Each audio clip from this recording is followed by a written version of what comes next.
थोड़े दिन पाछा जब छड़ा में धरन लग गए फिर जी गया, और तीसरी बाजी फिर मर गया।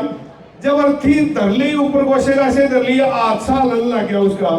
बोले नहीं तो जीव है, बूढ़ा बोला रहा फूक दो ना तो फिर दुखी करेगा। तो हमारी यानी कि मृत्यु पे भी मैंने कितनी हास्य की बात आपको बता दी है। हरियाणा एक किसानी संस्कृति का प्रदेश है। किसान से बड़ा इस धरती पे कोई बड़ा दाता नहीं हुआ। किसान की जब चिड़िया जो है मतलब उसका अनाज खाती है तो किसान कहता है, एक कहावत है वो, राम की चिड़िया राम का खेत खाओ चिड़िया भर भर पेट, मतलब पक्षी को भी नहीं उड़ाता वो। तो इस प्रकार हरियाणा की जो संस्कृति है वो जो भाईचारे की संस्कृति है, चौपाल की संस्कृति है, बड़े बड़ेरों का मान सम्मान हमें करना चाहिए, पुरानी चीजों की कदर करनी चाहिए। आधुनिकता की दौड़ में हम पुरानी चीजों को भूल जाते हैं, बुजुर्गों को भूल जाते हैं। दादी के पास बालक नहीं बैठते, पोता नहीं बैठता, बापू के पास बेटा नहीं बैठता, तो इसलिए माँ के पास बेटी नहीं बैठती।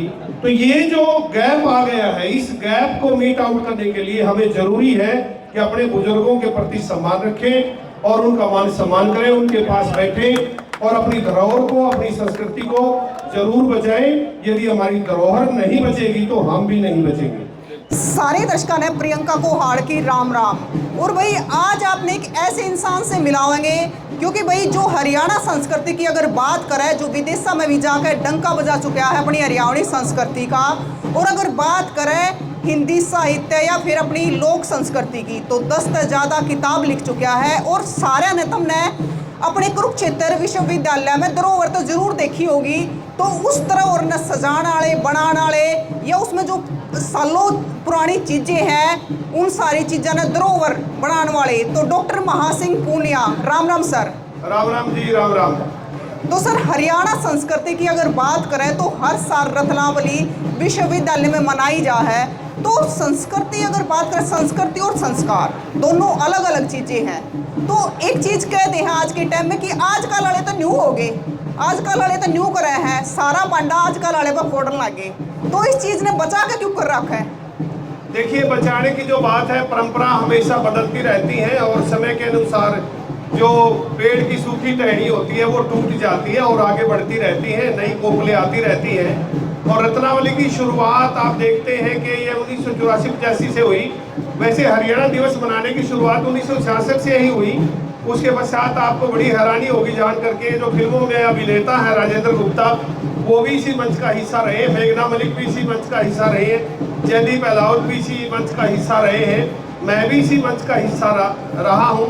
इसके साथ ही आप जो है देख सकते, महावीर गुड्डू भी इसी मंच का हिस्सा रहा है, जगवीर राठी भी इसी मंच का हिस्सा रहा है। तो इन मंचों के माध्यम से जो जो हमारे संस्कार और संस्कृति जो है मतलब फली और फूली है, वर्तमान दौर में थोड़ा सा एक अभाव देखने को मिल रहा है, लेकिन हमें आशावादी रहना चाहिए।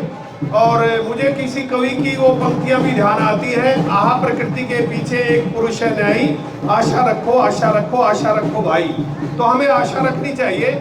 और मुझे ये जानकर मतलब बहुत खुशी हुई और आपको बताते हुए भी बहुत खुशी हो रही है कि आड़े इस रत्नावली में कम से कम 10-15 बालक मैंने हरियाणवी ड्रेस में घूमते उड़ देखे, 10-15 छोरी मैंने हरियाणवी दामन पैर के घूमती उड़ देखी, और 30-40 से यानी कि 50-60 छोरी जो है पगड़ी बांधते हुए देखी। ये इस रत्नावली की सबसे बड़ी उपलब्धि है कि हम अपनी संस्कारों से, अपनी संस्कृति से चाहे कुछ समय के लिए जुड़े, जब उनको वो अच्छी लगती है तो वो उससे जुड़ते हैं। और ऐसे अनेक उदाहरण, जब मैं ऑस्ट्रेलिया में गया तो ऑस्ट्रेलिया में हमारे जो एसोसिएशन ऑफ हरियाणवी है उनके जो फैमिलीज हैं, वहाँ जिन बच्चों का जन्म हुआ उन्होंने कभी हरियाणवी ड्रेस नहीं पहनी थी, लेकिन जब उन बच्चों ने हमारे को देख करके हरियाणवी ड्रेस पहनी तो उनके परिवार को इतनी खुशी हुई, उन्होंने कहा कि डॉक्टर साहब हम ताउम्र आपके ऋणी रहेंगे।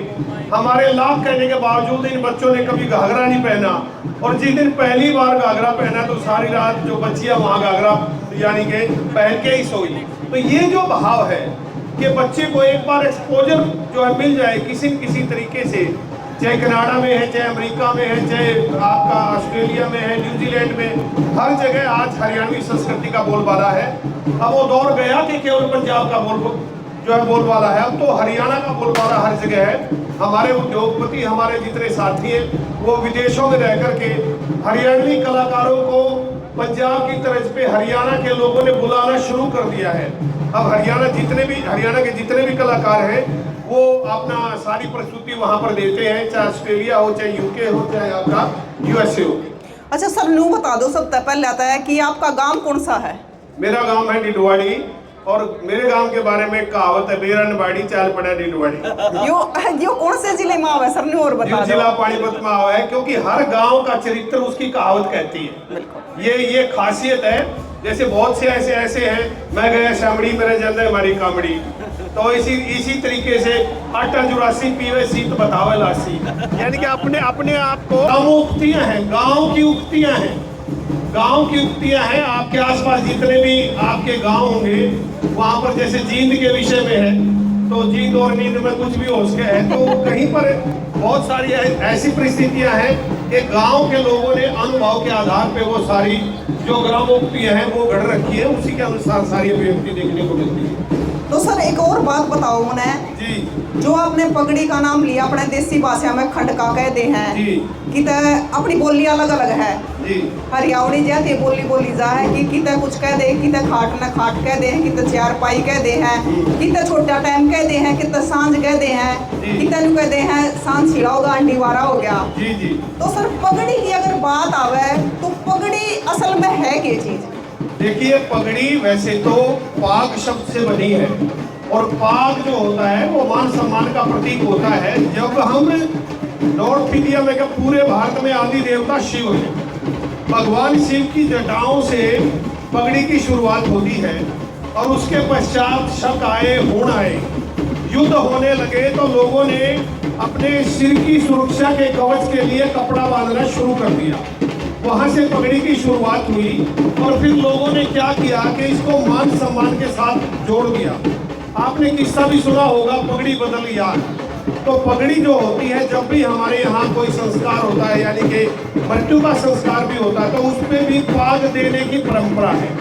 इसको पगड़ी भी बोलते हैं, इसको साफा भी बोलते हैं, इसको खंडका भी बोलते हैं, इसे खंडवा भी बोलते हैं। तो ये वैदिक कालीन जो संस्कृति है हमारी, वहाँ से चली आ रही है, और इसका इतिहास हजारों साल पुराना है। आप देखो, जब भारत में अंग्रेज आए, अंग्रेजों के पास हेड था, उनके पास पगड़ी नहीं थी, लेकिन फिर भी हमारी जो पगड़ी है वो जीवित रही। और इस पगड़ी के माध्यम से आप देखते हैं कि हरियाणा में खातर है, बांगर है, बागड़ है, ब्रज है, मेवात है, अहिरवाल है। तो हर क्षेत्र की जो पगड़ी है वो बिल्कुल अलग तरीके की है। कुछ पगड़ियाँ यानी कि जात के आधार पर भी आप देखोगे, बिश्नोइयों की पगड़ियाँ आपको अलग तरह की मिलेंगी। तो पगड़ी अमूमन जो है 9 मीटर की, 8 मीटर की, 10 मीटर की, इस तरह की हुआ करती। तो कई बुजुर्गों से मैंने ये भी सुना कि जब पहले आज़ादी के पश्चात वो डांगर चला करते, तो 10-10, 12-12 मीटर की पगड़ी वो बांधा करते। उस पगड़ी का प्रयोग वो सोने के लिए भी करते थे, उस पगड़ी का प्रयोग वो कुएं से पानी निकालने के लिए भी करते थे। इस प्रकार जैसे जैसे समय आगे बढ़ता गया, और धीरे धीरे जो पगड़ी है उसका साइज भी घटता गया, उसको बांधने वाले भी घटते गए। और कुरुक्षेत्र विश्वविद्यालय ने, जब मैं यहाँ निदेशक था, तो हमने 2015 में हरियाणवी पगड़ी की शुरुआत की। पगड़ी बंधाओ, फोटो खिंचाओ, और उसके बाद से आज तक 100 से ज़्यादा कलाकार जो है हरियाणा में पगड़ी बांधते हैं, उनको रोजगार मिला हुआ है। और हरियाणवी पगड़ी ने पुरुषों की सीमाओं को तोड़ करके, यानी कि आज लड़कियां भी पगड़ी बांधते हैं, विवाह के अवसर पर भी, रैली में भी पगड़ी है, छोरे के जन्मदिन पर भी पगड़ी है, दसूटन पे भी पगड़ी है, आप देखते हो कि मेहंदी की रस्म पे भी पगड़ी है। इसके अतिरिक्त हरियाणवी लेडीज संगीत की शुरुआत हो चुकी है हरियाणा में, उस पे भी पगड़ी बांधते हैं। तो पगड़ी की जो परंपरा है वो निरंतर आगे बढ़ चुकी है, और मुझे उम्मीद है कि आने वाले दिनों में और अधिक लोकप्रिय होगी।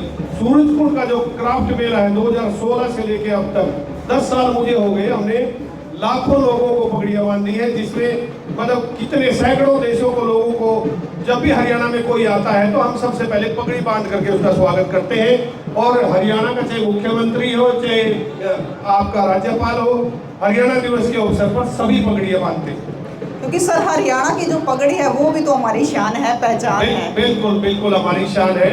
और मतलब हरियाणवी पगड़ी के इसके अलग अलग रंग हैं। वैसे अमूमन गांव में सफेद रंग की पगड़ी बांधने की परंपरा है, लेकिन जो फेस्टिव पगड़ी के रूप में अलग अलग रंग की पगड़ी हम अपनी ड्रेस के अनुसार उसका चयन करने लग गए हैं। ये हमारी जागरूकता है, इसे हम आधुनिकता बोलते हैं।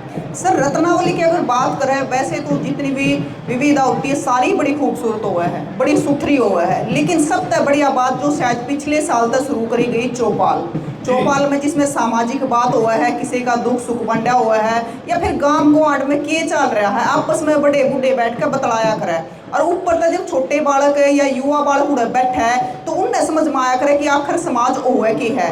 तो आज आड़े मीडिया चौपाल बनाई गई है, तो इसका क्या फायदा होगा बालका ने? देखिए, चौपाल हमारी बहुत पुरानी संस्कृति है।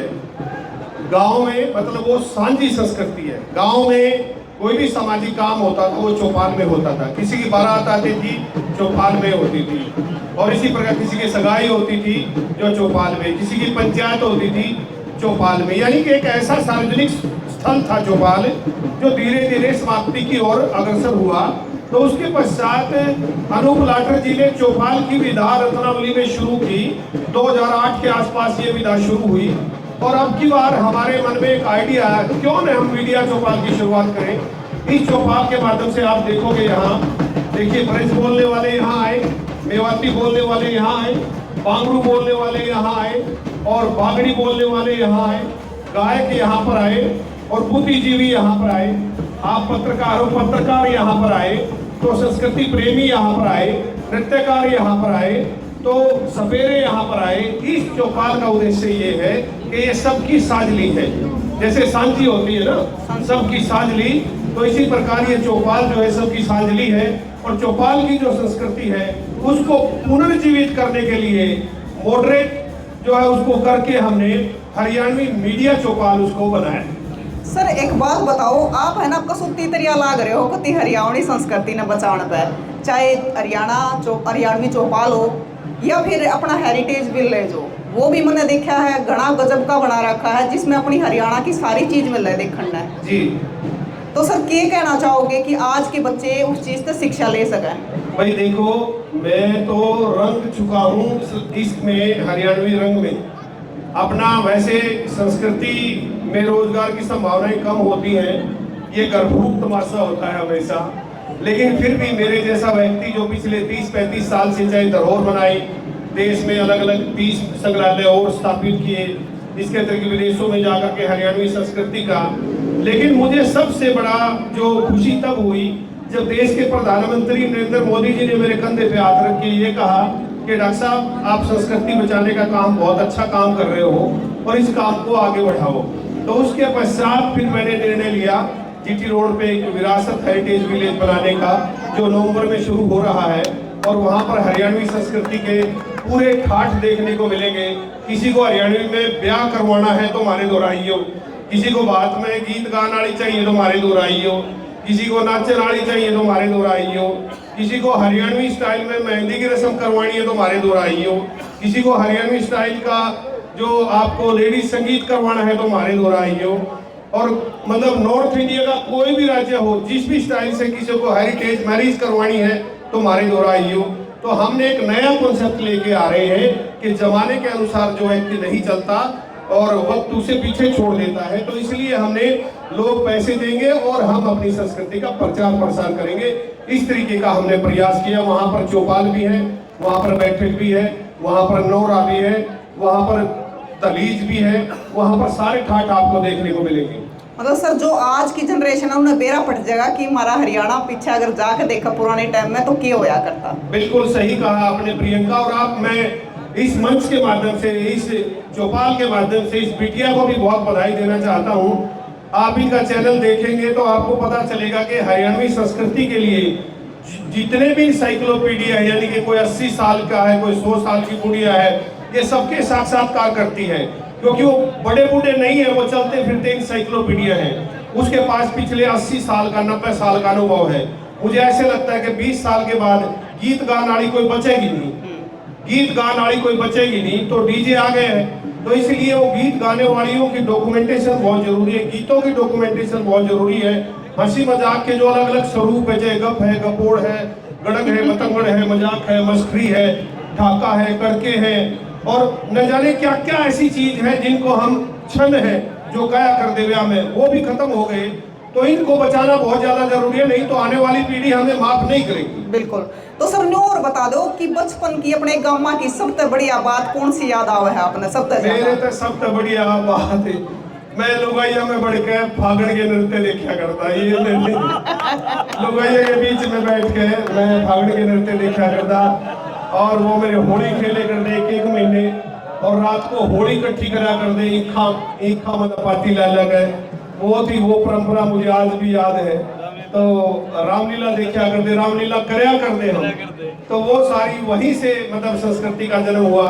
किस प्रकार हम गोवर्धन की पूजा करते हैं, किस प्रकार हम सीढ़ी माता का मतलब धोख मारे हैं, किस तरीके से शीतला माता की धोख मारे हैं, किस तरीके से देवउठनी की आस मनाव है, किस तरीके से वही माता की पूजा करे हैं, ये सारी परंपराएं, किस तरीके से दिवाली मनाव है, और किस तरीके से गोवर्धन की पूजा के समय हाड़ी को जो मतलब पैसे दिए जाते हैं, और हाड़ी और पाड़ी को, वो जो परंपरा थी, उस परंपरा को मैंने प्रत्यक्ष रूप से देखा हुआ है, क्यों मैंने भी डांगर चराए ओढ़े। अच्छा।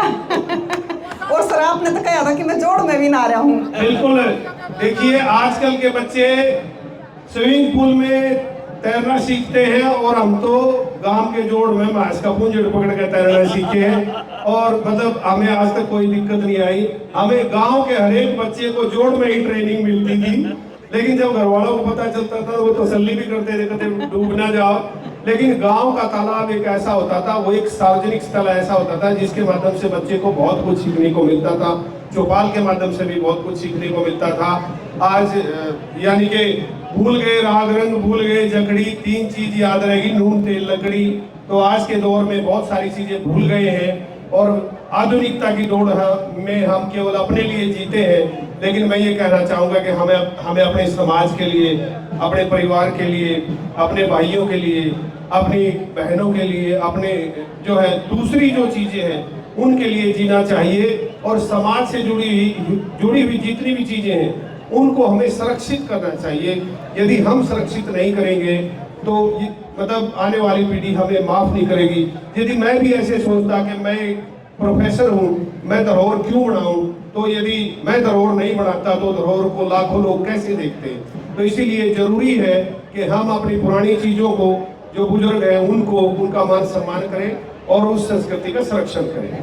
सर ऊँ तो देखा जाता अपनी हरियाणा संस्कृति या संस्कार पर जितने बात करी जाए उतनी कम है, लेकिन आड़े फिर 2 दिन निकल जाएंगे बात करते करते, खत्म को ना हुआ है। क्योंकि जो बचपन की याद है वे जब याद आ जाए तो मजा ही ना रहा उन चीज़ों का। तो न्यू बता दो सर कि जो अपनी आजकल की पीढ़ी है, युवा पीढ़ी, लड़के हो या लड़की हो, तो उन्हें क्या कहना चाहोगे? भाई मैं उन्हें ये कहना चाहूँगा, देखिए हरियाणा एक किसानी संस्कृति का प्रदेश है। किसान से बड़ा इस धरती पे कोई बड़ा दाता नहीं हुआ। किसान की जब चिड़िया जो है मतलब उसका अनाज खाती है तो किसान कहता है, एक कहावत है वो, राम की चिड़िया राम का खेत, खाओ चिड़िया भर भर पेट, मतलब पक्षी को भी नहीं उड़ाता वो। तो इस प्रकार हरियाणा की जो संस्कृति है वो जो भाईचारे की संस्कृति है, चौपाल की संस्कृति है, बड़े बड़ेरों का मान सम्मान हमें करना चाहिए, पुरानी चीजों की कदर करनी चाहिए। आधुनिकता की दौड़ में हम पुरानी चीजों को भूल जाते हैं, बुजुर्गों को भूल जाते हैं। दादी के पास बालक नहीं बैठते, पोता नहीं बैठता, बापू के पास बेटा नहीं बैठता, तो इसलिए माँ के पास बेटी नहीं बैठती। तो ये जो गैप आ गया है, इस गैप को मीट आउट करने के लिए हमें जरूरी है कि अपने बुजुर्गों के प्रति सम्मान रखें और उनका मान सम्मान करें, उनके पास बैठें और अपनी धरोहर को, अपनी संस्कृति को जरूर बचाएं। यदि हमारी धरोहर नहीं बचेगी तो हम भी नहीं बचेंगे। सर पहले की अगर बात करें तो पहले तो हंसी मजाक भी से करा करते, तनु कहे उठते कोना की सेवा हंसी मजाक है। हंसी में हरियाणा वाला ने हसनगढ़ बसवा दिया था। तो कहते या तो दीवाना हंसे या जिसे तू तौफीक दे, वरना इस दुनिया में आके मुस्कुरा सकता है कौन। हरियाणा एक ऐसा प्रदेश है जहां मृत्यु पे भी हंसी है। देखो आप आंगन में खेड़ा ले गाँव लुगाई, और खेड़े में जो गीत गावे हैं वो क्या है? हास्य ही तो है। हाय हाय बूढ़ा क्यों मरिया, बूढ़े ने पी ली लासी, पोते ने दे दी फांसी, बूढ़ा न्यू मरिया, हाय हाय बूढ़ा क्यों मरिया।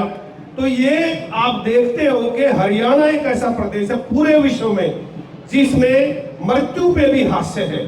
आप देखते हो कितने चुटकुले ऐसे हो गए, मतलब देखते होंगे आप। एक ताऊ मर गया, बूढ़ी रोटी खान लग रही, एक ताई आई आए तू रोटी खान लग रही है, एक मुगल रह गई देखिए मेरी चंगाड़ है। तो मतलब ऐसी जो परंपरा है। अब एक बूढ़ा मर गया, उसके साथी आए, बोले रे नुहान लागे, अंतिम स्नान तो नुहाना हो है, अब डेड बॉडी है, कदे नूंगा जाओ कदे नूंगा जाओ। तो एक बूढ़ा नु बोले रे मरती तो दुनिया देखी, स्वरूपे तू कती है जी लिगड़ गया तेरा तो ऐसी जो है। आपको बड़ी हैरानी होगी, बड़ौदा में दो भाई थे, दोनों बन गए, एक रामधन एक स्वरूपा, दोनों की कदकाठी एक सी। एक मर गया, अब गांव वाले बूढ़े को घड़े कसूत है, अर्थी बांधन लाग रहे, स्वरूपा मर गया तो अर्थी बांधन लाग रहे। एक बूढ़ा आया, बोले रे रामधन लेट के देखिए, छोटी तो नहीं रह जाएगी इस टाइम। तो मतलब इससे बड़ा मजाक, इतना सीरियस मैटर हो, और उसमें भी हरियाणा के लोग जो है, एक आदमी मर गया तो मतलब अर्थी लेकर चाल पड़े, और बीच में सांस आके बोले रे जी गया। फिर मर गया, थोड़े दिन बाद जब छड़ा में धरने लागे फिर जी गया, और तीसरी बाजी फिर मर गया। जब अर्थी धर ली ऊपर गोशेगा से धर लिया, अच्छा लन लग गया उसका, बोले नहीं तो जीव है। बूढ़ा बोला रहा फूक दो ना तो फिर दुखी करेगा। तो हमारी यानी कि मृत्यु पे भी मैंने कितनी हास्य की बात आपको बता दी है। तो हरियाणा एक ऐसा प्रदेश है जहाँ कदम कदम पे हास्य बिखरा हुआ पड़ा है, और ये हास्य के मोती इनको जो है एक माला में पिरोने की जरूरत है। आप मेरी अगली बार आओगे, आज तो मैं नहीं लेकर आया, मेरी हास्य पे एक पूरी रिसर्च है, पूरा शोध है कि महिलाएं जब डुका पे जाती है तो साड़ी मजाक क्यों करती है, जीजा के साथ मजाक क्यों किया जाता है, जो हंसी कितने प्रकार की होती है, आदमी को हंसने के कितने फायदे होते हैं जिंदगी में, और कितनी तरह की हंसी होती है। और हरियाणा में आप सीखड़े देख लो, ओहो क्या मतलब सिमली है, मेरे जीजा जी के होठ जानू रांडा के रोट, मेरे जीजा जी के होठ जानू रांडा के रोट, ठीक है ना। तंबू ताड़ लो ये चुगरदान आई, ठीक है ना। तो कितने सारे ऐसे उदाहरण हैं, कितनी सारी ऐसी सिंगलीज हैं। आप देखते हो कि पटड़ी मूसी जा, बनने की बेबे रूसी जा, दौड़ी एली के मोके मोग, बनने की बेबे के लोग बताइए। और देखो हमारे यहाँ फेरे में भी मजाक है, ले लाडो फेरे यूं मर जाता है और बतेरे। आप देखिए मजाक, देखिए आप। तो हरियाणा की जो संस्कृति है उसमें तो कमाल है।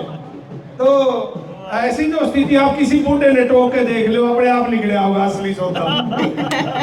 तो ऐसी जो स्थिति है, तो वो देख रहा हरियाणा में जो हास्य है वो कदम कदम पे बिखरा हुआ पड़ा है। आवश्यकता है इस हास्य को, आज हम पैसे देकर के हंसने जाते हैं।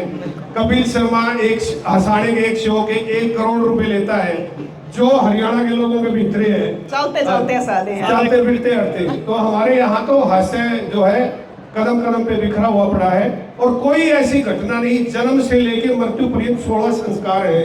16 संस्कारों में एक भी संस्कार ऐसा नहीं है कि जहाँ हास्य नहीं है। जब बच्चे का यानी कि गर्भ धारण करती है तो वहां से हास्य शुरू होता है कि जच्चा की जीभ चटोरी, जलेबी मांगा है, जलेबी मांगा है। तो यहाँ से शुरुआत होती है, और मृत्यु का उदाहरण भी मैंने आपको दे दिया। सभी 16 संस्कारों में जो हास्य है वो देखने को मिलता है। सर बात करके इतना मजा आया, मन तो करता ही नहीं जान का, पर टाइम और ना गया के कर जाना पड़ेगा। तो अगली बार जरूर मिलेंगे। तो प्रोफेसर साहब आप क्या कहना चाहोगे? सर देखिए, डॉक्टर महासिंह पुनिया जी अकेले ऐसे शख्स जो हरियाणवी संस्कृति के साथ साथ आपने हरिभूमि का अपने नाम सुना होगा, और ऐसे बहुत सारे अखबार जिसमें लोकल अखबार आया करता, उसकी शुरुआत करी। और कुरुक्षेत्र विश्वविद्यालय में पहली बार आपके बच्चे का मोहन से जो आते हैं वो बीए जो पढ़ाई करने आते हैं मीडिया की पढ़ाई के लिए, खास तौर से बच्चियों के लिए, हमारी बेटियों को पत्रकारिता में लेके आने के लिए ये करीबन 2000 के आसपास आपने विश्वविद्यालय के कॉलेज में पत्रकारिता का ये छोटा कोर्स शुरू किया और आज वो 10 कोर्सों में तब्दील होते हुए संस्थान में बदला, जिसकी बागडोर आपके हाथ में है। तो ये मीडिया चौपाल का कंसेप्ट आपका रहा और आप देखें आपके गांव की बच्चियां जो गांव से पढ़ के हमारे बीच आते हैं, आज सारा काम पूरी कमान उनके हाथ में। और एक और महिला शक्ति का उदाहरण बहन प्रियंका हमारे बीच में बैठी है। जरूर एक बार जोरदार तालियां जब हरियाणा की बात आती है अपनी बेटियों के लिए। हमारा नारा भी है बेटी बचाओ बेटी पढ़ाओ, और महिला सशक्तिकरण की बात हो, अपनी वीर बनने की बात हो, आज जरूर ये बात लेके जाइए यहाँ से। बहुत नाम पूरे भाईचारे की बात हो तो हरियाणा का नाम सबसे ऊपर आता था। थोड़ी गड़बड़ हो रही है, जब अपनी वीर बनने की बात हो, रात में कितने बजे कहीं को निकल जाए कोई दिक्कत नहीं थी। थोड़ी सी कमी आ रही है, बच्चियों की सुरक्षा की बात हो, अपनी इस तरफ ध्यान देने की बात है। इतना ही मैं कहना चाहता हूँ कि भी समाज का अपने ख्याल करें और भाईचारे का मान बनाए रखें। चौपाल मीडिया यही कहना चाहती है जी। सर आपने कहा कि थोड़ी सी कमी आ रही है, न्यू कहा अगर कि वह कमी के पड़ोसी सुधारना होंगे, वह भी हमने सुधारनी बिल्कुल हमने सुधारनी। और हमारी तरफ से बहुत बहुत बधाई और साधुवाद। Thank you very much.